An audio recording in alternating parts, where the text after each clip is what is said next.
vēlaties skaistus un baltus zobus, mūsu pacientiem iesakām balināšanu zobārsta krēslā.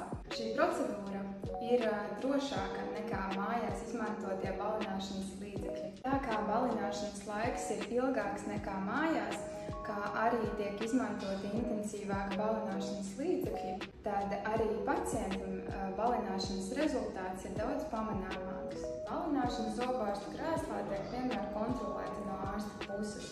To nevar salīdzināt ar tirgū pieejamiem nopērkamiem līdzekļiem.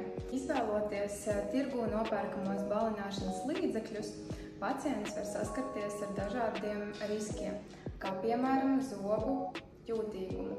To nevar salīdzināt ar balināšanu zobārsta krēslā, kuras manipulācija vienmēr tiek kontrolēta no zobārsta puses.